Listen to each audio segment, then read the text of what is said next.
Hi. So you finally carved out some precious time to write your next piece of content.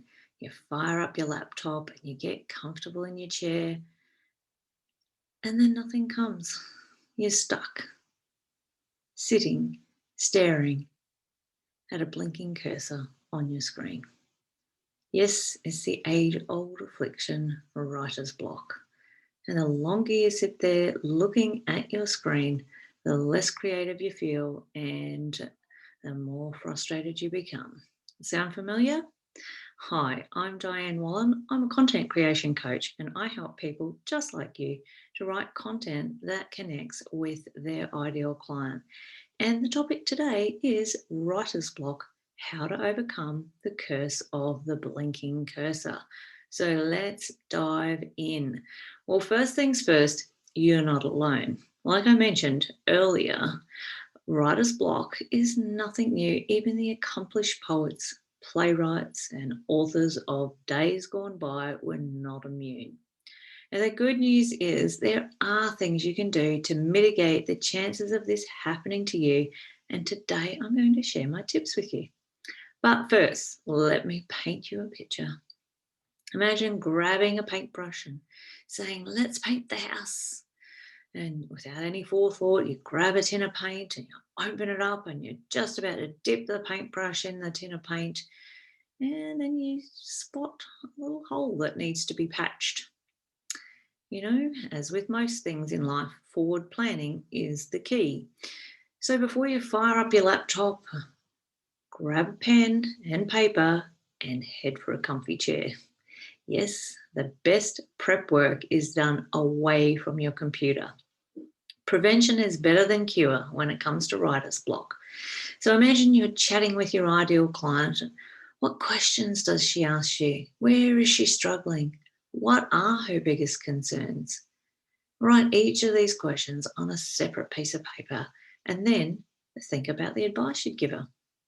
Write it in a note form. Put down 3 to 5 dot points for each question.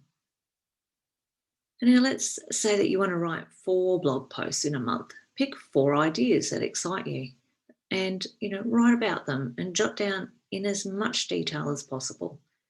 Usually what I do in this instance is open up my website and add the ideas as a rough copy on the dashboard. If you've got a WordPress site, you might be familiar with how you can do this. So even though it's being typed up, I'm still not writing the blog at this stage. I'm just getting the idea down.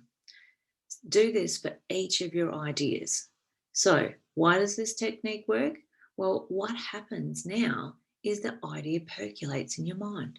It gives your amygdala, that little part of your brain that goes searching for all the things you want in life. It starts searching for what will bring your blog ideas to life. Now, you've probably heard the story about the little red Mazda. You've never noticed a red Mazda before until you decide you want to buy one, and then they seem to appear everywhere. That's your amygdala, remembering that you wanted to be shown all the red Mazdas.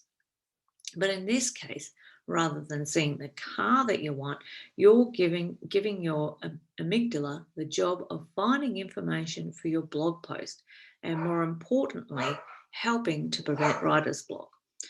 Maybe you see a quote or a metaphor comes to mind, or you remember a client story that you could add. Anonymously, of course. Don't ever add a client story and name the person without their permission. Add these details to your blog post, and you can also do some keyword research. And then when it comes time to actually write your next article, pick the one that's the most developed idea to write first, and then write the first draft, remembering to write without editing, and then walk away for 24 hours. Then after 24 hours, come back, polish it up, do the final draft, and click publish.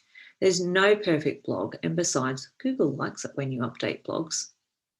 So let's have a look. I've got 3 tips for you, 3 quick tips for overcoming writer's block. So as you're writing out your little ideas, watch for other ideas that come to mind as you're writing and note them down for a later blog. Number 2, take notes after your client sessions so that you can base an article on them at some stage.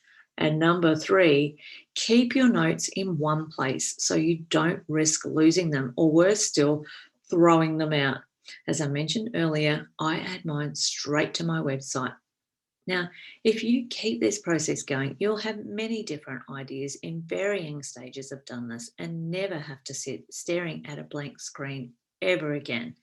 Writer's block will be a thing of the past, and you'll know what you're writing before you even sit at your desk and feel confident that the words will flow easily and effortlessly onto the page. And if you're still not sure what to write, why don't you download my free 52 blog post ideas ebook, and get your beverage of choice, a notebook, and a comfy chair, and have fun filling in the blanks, because creating content should be fun. Until next time, I'm Diane Wallen. I'm your content creation coach. If you need some more help from me, please reach out. Bye now.